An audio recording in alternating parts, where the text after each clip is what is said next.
A stone is dropped from the edge of a roof. How long does it take to fall 4.9 metre? तो भाई कोई भी roof है, मकान की छत टाइप की है,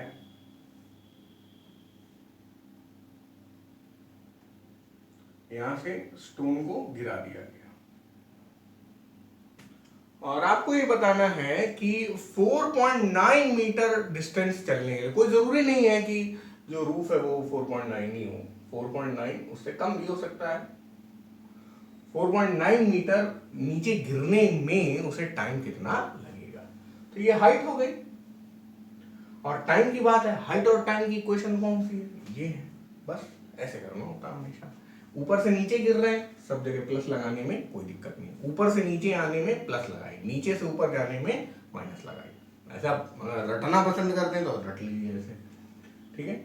h is equal to u t plus half g t square. अब h आपको 4.9 दिया गया है और ड्रॉप्ड फ्रॉम रेस्ट होगा क्योंकि कुछ इनिशियल वेलोसिटी की कोई चर्चा की नहीं है, तो ये जीरो हो जाएगा। और हाउ लॉन्ग यानी टाइम आपसे पूछा गया है, तो ये हो गया 9.8। आपको यहाँ पे जी लेना पड़ेगा, अपने आप से अपना assumption ये बोलना पड़ेगा। अब ये तो है नहीं, तो 2 काटेगा इससे, ये 4.9 आ गया, है कि नहीं? तो 4.9 is equal to 4.9 t square. तो 4.9 और 4.9 कट जाएंगे, तो ये कट जाने में जीरो नहीं हो जाता है ये काटा है तो यहाँ पे 1 आ रहा है ना, ये नीचे जाएगा यार, 4.9 कटेंगे 1 आ जाएगा। तो 1 is equal to t square, time is equal to 1 second, ठीक है। तो 4.9 गिरने के लिए कितना टाइम लगेगा? 1 सेकेंड लगेगा, ठीक है। अब इस क्वेश्चन में देखिए लास्ट में पूछा गया है, डी पार्ट में पूछा गया what is the acceleration after 1 second. तो यार एक्सेलरेशन बाद में पूछा गया और यहाँ एक्सेलरेशन 9.8 हम पहले ही यूज करे ले गए। अच्छा ये होता कि ये लोग पार्ट डी को पार्ट ए के भी पहले पूछते, बट जैसे भी क्वेश्चन फ्रेम किया है अब हम लोग करेंगे, इतना नोट करिए। How fast does it move at the end of that fall, यानी कि इस गिरावट में जब ये अंत में पहुंच गया तब यहां पे इसकी वेलोसिटी क्या है, यानी कि आपसे पूछा गया है इस 4.9 गिरने के बाद what is the final velocity. Final velocity तो अच्छी खासी होगी लेकिन इनिशियल वेलोसिटी जीरो होगी, ये हमें पता है। अब हमें टाइम ऑफ फॉल भी पता है कि 4.9 मीटर गिरने में हमने 1 सेकेंड लगाया, पार्ट ए में निकाल चुके हैं ना। तो बस v is equal to I think 4 parts हैं, इतने एरिया में आ जाना चाहिए। I should write it here, ये थोड़ा सा एडिटिंग इश्यूज को सेव करने के लिए मैंने किया। v is equal to u plus g t. v क्या है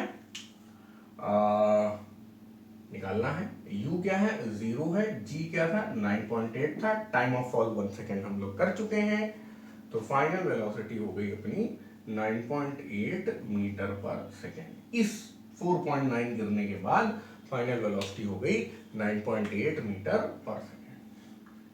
अब आपसे अगले पार्ट में पूछा गया how fast does it move at the end of 7.9 metre, तब स्पीड क्या होगी अगर 7.9 गिर जाता है यहां से। तो यार 7.9 डिस्टेंस हो गई, इनिशियल वेलोसिटी जीरो हमें मालूम है और फाइनल वेलोसिटी हमसे पूछा गया है।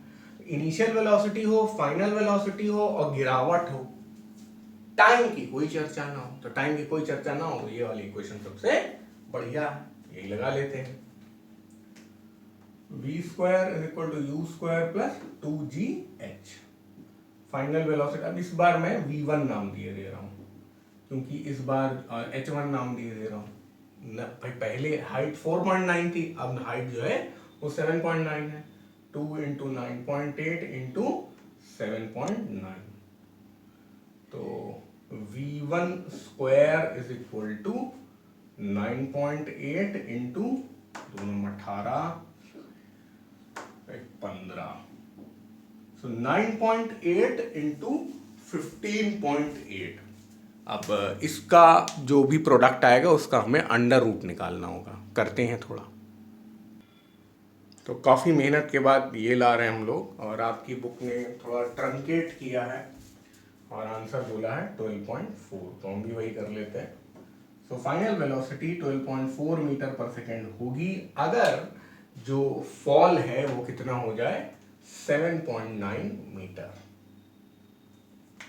सो this is the C part. D part भी हम लोग यही कर लेंगे। What is its acceleration after 1 second? भाई 1 सेकेंड अगर चला गया तो एक्सेलरेशन तब भी 9.8 मीटर पर सेकेंड स्क्वायर होगा, क्योंकि एक्सेलरेशन के लिए रिस्पॉन्सिबल केवल और केवल ग्रेविटी है, वैल्यू ऑफ जी, जिसको हम लोग लगातार 9.8 लेते जा रहे हैं। तो चाहे 1 सेकेंड का फॉल हो, चाहे 2 सेकेंड का फॉल हो, चाहे 1000 सेकेंड का फॉल हो, किसी भी फ्रीली फॉलिंग बॉडी के लिए एक्सेलरेशन सेम रहेगा किसी भी टाइम पे, and that will always be 9.8 meter per second square. So this will be the acceleration in all the time intervals. ठीक है।